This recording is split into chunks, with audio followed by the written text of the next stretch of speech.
Hello दोस्तों, नमस्कार। SR के साथ जीनियस स्टडी माइंड क्लासेज में आप सभी का स्वागत है। आपने शिक्षा अपनो ज्ञान महान बने लो राजस्थान। आशा करता हूँ आप सभी अच्छे होंगे, स्वस्थ होंगे।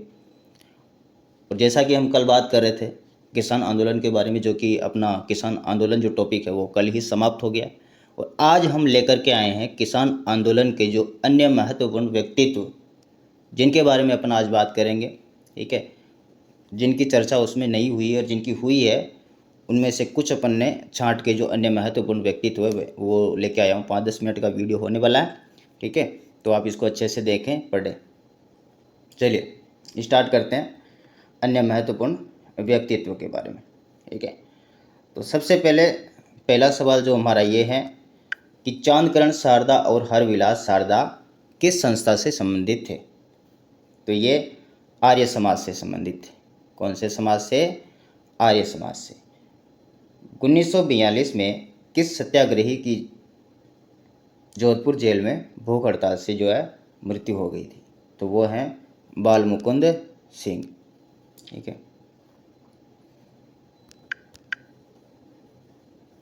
हटुंडी अजमेर में गांधी आश्रम की स्थापना किसने की? हरिभाऊ उपाध्याय ने। ठीक है, इसमें देखो, इसमें बहुत इम्पोर्टेंट होने वाले क्वेश्चन, क्योंकि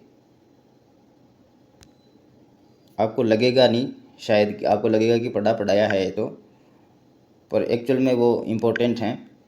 ठीक है, चौथा क्वेश्चन है, किस षड्यंत्र केस में प्रताप सिंह बारेट को कारावास दिया गया? तो ये बनारस षड्यंत्र केस में। ठीक है, शिक्षा संत के रूप में प्रसिद्ध स्वामी केशवानंद का जन्म किस गांव में हुआ था? इनका जन्म हुआ था मंगलोना गांव में। ठीक है, सागरमल गोपा की पुस्तकें कौन कौन सी थी? 3 पुस्तकें थीं। आज़ादी के दीवाने, जैसलमेर का गुंडाराज और रघुनाथ सिंह का मुकदमा। ठीक है, सागरमल गोपा को जेलर गुमान सिंह द्वारा जैसलमेर जेल में ही जिंदा जलाया गया था। सागरमल गोपा को जेलर गुमान सिंह द्वारा जैसलमेर जेल के अंदर जिंदा जलाया गया था। और इस हत्याकांड की जांच के लिए गोपाल स्वरूप पाठक समिति का गठन हुआ। ठीक है, प्रताप सिंह बारेट ने बरेली जेल के अंदर क्या कहा था कि मेरी माँ रोती है तो रोने दो। मेरी माँ अगर रोती है तो रोने दो। एक माँ को हंसाने के लिए मैं हजारों माताओं को नहीं रुला सकता। प्रताप सिंह बारेट का ये वाक्य है। ठीक है, ये बहुत ही ज़्यादा इम्पोर्टेंट है। प्रताप सिंह बारेट ने बरेली जेल के अंदर कहा था कि मेरी माँ अगर रोती है तो रोने दो। मैं एक माँ को हंसाने के लिए हजारों माताओं को नहीं रुला सकता। ठीक है, जयपुर में जागृति का श्रेय किसे जाता है? जयपुर में जन जागृति का श्रेय किसे जाता है? अर्जुनलाल सेठी को। ठीक है, अर्जुनलाल सेठी ने अजमेर में वर्धमान पाठशाला की स्थापना की, जिसका स्थानांतरण 1908 में जयपुर में कर दिया गया। ठीक है, अर्जुनलाल सेठी की जो वर्धमान पाठशाला है उसके विद्यार्थी जोरावर सिंह बारेट और प्रताप सिंह बारेट रहे। इसलिए इस पाठशाला को जो है क्रांतिकारियों की पाठशाला कहा जाता है। जो जोरावर सिंह और प्रताप सिंह बारेट जो है वर्धमान पाठशाला के विद्यार्थी रहे हैं, इसलिए इन दोनों इस पाठशाला को जो है क्या कहते हैं? क्रांतिकारियों की पाठशाला कहते हैं। ठीक है, कौन सी पाठशाला को क्रांतिकारियों की पाठशाला कहते हैं? वर्धमान पाठशाला को जो है क्रांतिकारियों की पाठशाला कहा जाता है। ठीक है, चलिए आगे बढ़ते हैं। अगला है जयपुर से संविधान निर्मात्री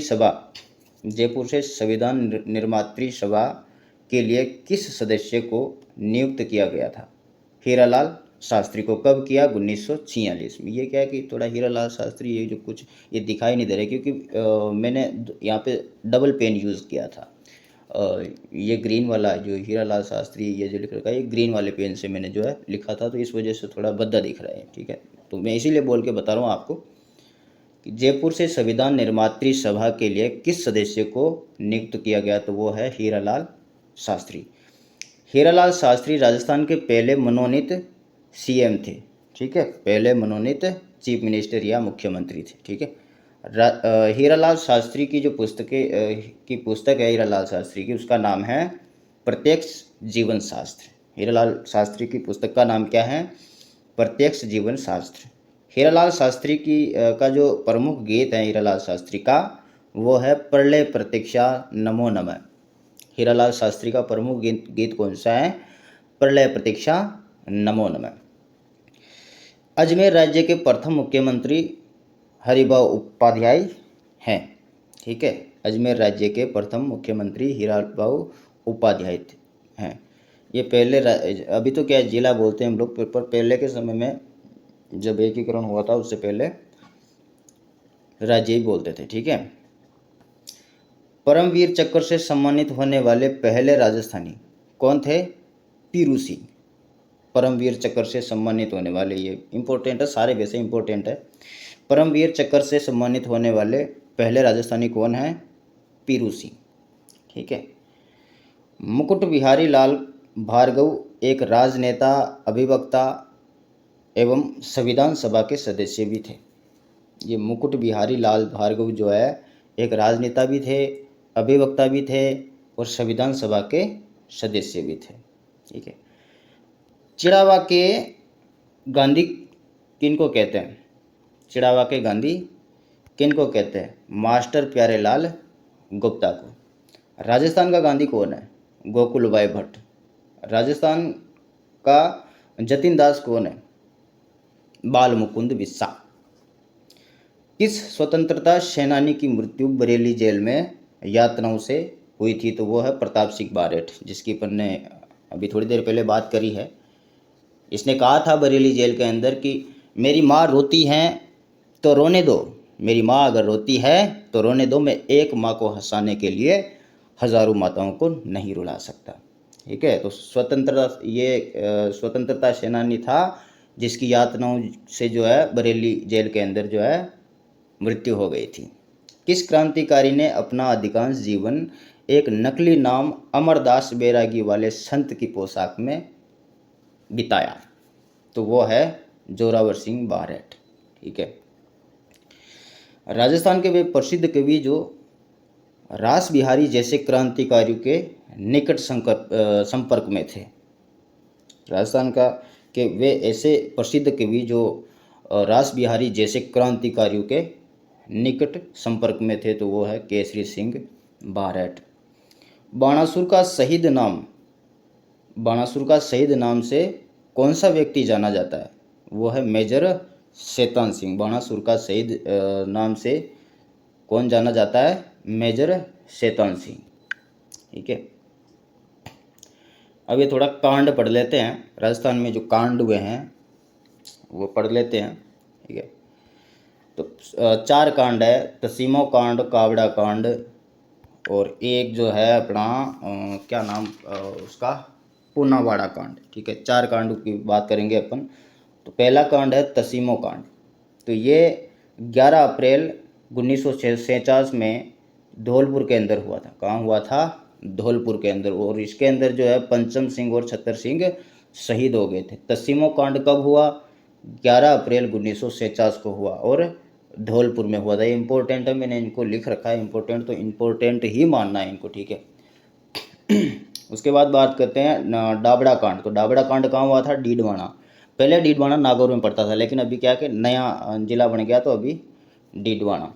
और वैसे भी पहले भी आता तो ऐसे आता था डीडवाना नागौर, और अभी डीडवाना आएगा। ठीक है, तो डाबड़ा कांड कहाँ हुआ था? डीडवाना के अंदर हुआ था। कब हुआ? 13 मार्च 1947 में हुआ था। ठीक है, उसके बाद रास्तापाल कांड, यह डूंगरपुर में हुआ था 18 जून 1947 में। एक कहानी सुनी होगी आपने कि कालीबाई अपने गुरु को बचाने के लिए अपने प्राणों की आहुति दे दी थी। कालीबाई ने रस्सी से बांध के ले जा रहे थे अपने गुरु नानाभाई खाट को, तो कालीबाई ने जो है रस्सी काट दी थी अपनी हंसिया से या दांतली से, अपनी भाषा में दांतली बोलते हैं ना, तो उससे।